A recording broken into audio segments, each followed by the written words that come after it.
అందరికీ నమస్కారం. నా పేరు అమృత్. ఈరోజు ఒక దురదృష్టకరమైనటువంటి ఘటన. నెల్లూరు నగర నడిబొడ్డునటువంటి ప్రియాంక స్కూల్లో లావణ్య అనేటువంటి విద్యార్థి దుర్మరణం చెందడం చాలా బాధాకరం.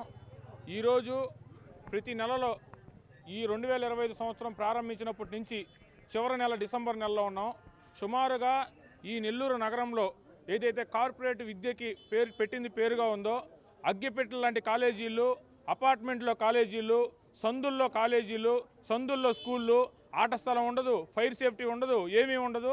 ఇటువంటి కళాశాలలు, ఇటువంటి స్కూళ్ళకి అనుమతులు ఇచ్చి ఈ యొక్క సందుల్లో గొంతుల్లో కాలేజీ నడపడానికి ఎవరైతే జిల్లాలో ఉన్న విద్యాశాఖ అధికారులు ఎవరైతే నిమ్మక నీరెత్తినట్టున్నారో ఆ అధికారులందరూ కూడా ఈరోజు కనీసం ఒక కాలేజీ కంటే ఏంది దానికి అనుమతులు ఎలా ఇవ్వాలనేటువంటి కనీస నియమ నిబంధనలు పాటించకుండా ఈరోజు వాళ్ళకి అనుమతులు మంజూరు చేయడం.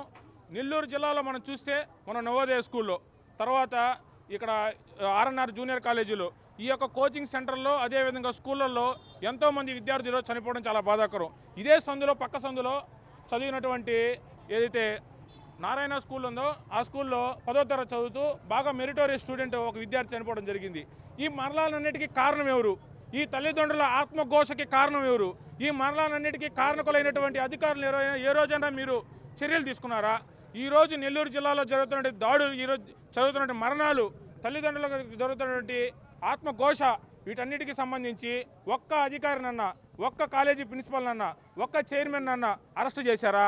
ఒక్క చైర్మన్ సంబంధించిన అబెట్మెంట్ ఆఫ్ సూసైడ్, ఈ యొక్క సూసైడ్ చేసుకోవడానికి ప్రధాన కారణమైనటువంటి కళాశాల విద్యా సంస్థలకు సంబంధించినటువంటి చైర్మన్ కానీ, డైరెక్టర్ కానీ, లెక్చరర్ కానీ, పాఠశాల సిబ్బంది కానీ ఒక్కరినంటే ఒక్కరిని కూడా ఈ నెల్లూరు జిల్లాలో జరిగినటువంటి ఆత్మహత్యలు నెల్లూరు జిల్లాలోనే కాదు దేశవ్యాప్తంగా నాకు తెలిసి నేషనల్ క్రైమ్ రికార్డ్స్ బ్యూరో కానీ చూస్తే ఈరోజు నెల్లూరు జిల్లా మొదటి స్థానంలో ఉండేదానికి కూడా అవకాశం ఉంది. ఆత్మహత్యలు నవోదయ స్కూల్లో జరుగుతున్నాయి, జూనియర్ కాలేజీలు జరుగుతున్నాయి, డిగ్రీ కాలేజీలు జరుగుతున్నాయి, ఎందుకు జరుగుతున్నాయి? ఈ ఆత్మహత్యలకు కారణం ఎవరు? జాతీయ బాల హక్కుల కమిషన్ ఎవరైతే ఢిల్లీలో ఉన్నారో వాళ్ళందరికీ కూడా కులంకుశంగా ఈ విషయాలన్నిటి మీద కూడా మేము ఫిర్యాదు చేస్తాం. ఖచ్చితంగా ఈరోజు ప్రియాంక స్కూల్ ఏదైతే ఉందో ఈ ప్రియాంక స్కూల్లో చనిపోయినటువంటి లావణ్య అనేటువంటి విద్యార్థికి సంబంధించి మరణానికి కారకులు ఎవరు?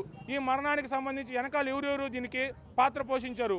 ఈ యొక్క తల్లిదండ్రులు చెప్తున్నటువంటి సమాచారం మేరకు ప్రిన్సిపాల్కి తెలియజేస్తే ప్రిన్సిపాల్కి నిమ్మక నీరెత్తినట్టు వాళ్ళ మీద ఎటువంటి యాక్షన్ తీసుకోలేదంటున్నారు. ఇటువంటి ఘటనలన్నింటి మీద కూడా ఈరోజు జిల్లా ఉన్నతాధికారులు, జిల్లా పోలీస్ యంత్రాంగం అందరూ కూడా దీని మీద నిష్పక్షపాతమైన దర్యాప్తును నిర్వహించి ఈ ఘటనలో బాధ్యులైన ప్రియాంక స్కూల్ యాజమాన్యంగా ఉంటే చైర్మన్ కానీ, ప్రిన్సిపల్ కానీ, లెక్చరర్ కానీ, అకాడమిక్, నాన్ అకాడమిక్ స్టాఫ్ అందరిని కూడా అరెస్ట్ చేసి ఈ యొక్క అరెస్ట్ చేసిన తర్వాత ఈ మరణానికి కారకులందరూ కూడా జిల్లా ప్రజలకు తెలియజేయాలని చెప్పి కూడా మేము కోరుకుంటున్నాం. జిల్లాలో జరుగుతున్న మరణాలన్నిటికీ కారకులు ఎవరు? ఈ ఆత్మఘోషకి ఎవరు బాధ్యులు? ఈ అగ్గిపెట్టెల లాంటి కళాశాలలు ఇస్తున్నటువంటి వీటన్నిటికి కూడా ఎవరు కారకులు? ఎవరో చనిపోయిన తర్వాత అయ్యో అన్యాయం జరిగిపోయిందే, అయ్యో పాప చనిపోయిందే, అయ్యో బాలుడు చనిపోయాడు అని అంటున్నారు. ఈ చనిపోకముందు prevention is better than cure అన్నారు. చికిత్స కన్నా నివారణ మేలు. నెల్లూరు జిల్లాలో ఉన్నటువంటి విద్యా సంస్థలు, నెల్లూరు నగరపాలక సంస్థలు ఉన్న కళాశాలన్నిటి కూడా ఒక విచారణ బృందాన్ని ఏర్పాటు చేసి అనుమతి లేని కళాశాలన్నిటి కూడా రద్దు చేయాలని చెప్పి కూడా మేము సందర్భంగా కోరుకుంటున్నాం.